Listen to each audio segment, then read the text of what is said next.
Look how much progress I've made in less than 24 hours. Like my video I uploaded yesterday compared to how my team is actually looking right now. So whenever people are talking about the early, mid, and end game of this game, they are actually not talking about the PvE, because essentially to get out of early game, you need to go ahead and be having the stage 12 and stage 11 on farm. When people talk about end game in games like this, they're pretty much talking about the arena. I'm going to be straightforward. Every single person that plays this game after they have a couple of years under their belt are going to have enough characters fully built to do any PvE in the game. Even taking a look at some of our epic characters, we see if we want to ascend them all the way, we're going to have to pull a ton of duplicates or do a lot of events. Whenever it comes to building legendary heroes, that's where the real challenge comes in, because not only are you going to have to pull duplicates or get those very hard to acquire items that help you ascend them, they're the hardest characters to level up their abilities. They're just essentially the hardest characters to build fully, and if you want one of them on your team, it's going to take a little bit to get there, but I promise you will get there. Everyone's going to have fully built units. Everyone's going to have a lot of units built, full teams, multiple teams. You're going to have to build counters for teams. There's going to be new content, new characters. Your effectiveness and how good you are at this game entirely relies on your gear.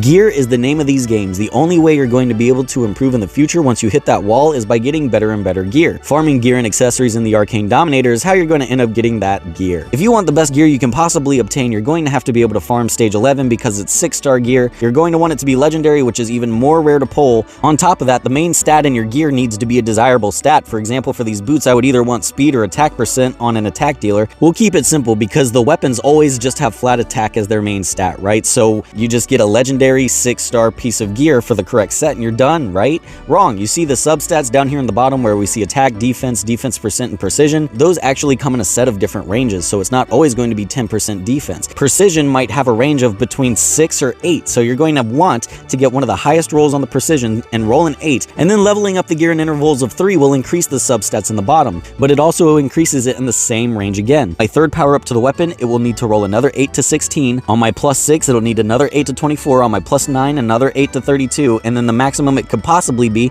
would be a plus 12, getting it to 40. And the desirable substats you want to have like that are usually crit rate, speed, and attack percent, and that just goes for the staff because the main stat on the staff is always going to be attack percent. On something like boots, it can be something entirely different. You could have flat attack, you could have flat HP, you could have speed, you could have attack percent on boots, so it gets really mucky. All you need to worry about doing is progressing as far as you can in the adventure. So we already know getting the best gear possible is how we're going to progress and get ourselves to the mid game. So a really good way to start working on gear is these extra stages that are available in the adventure. But if we want to start farming 5-star gear from the dungeon, 5-star equipment doesn't even become available to us until stage 8. Well, if my gear is all pretty much 4-star and leveled up, why can't I progress? Because everyone else on my team is not quite at that point yet. My sets are also wrong. Even though I have 4-star equipments and it's legendary and I'm getting pretty good substats, I'm not getting the right sets. For this character, I would ideally want some speed on my boots, some extra damage on my equipment, and then extra damage on my sets. So there's a lot of work that I could even put into on just this Balberith right now, but I also have to put that same amount of work into Orok, that same amount of work into Windstrex, and that same amount of work into Virgil. Once they finally have all their 4-star equipment, probably purple or orange, upgraded plus 9 to 12 on every single character, every single stat, then I will assume that I'll be able to farm the dungeon on floor 8 and do it all over again for 5-star equipment.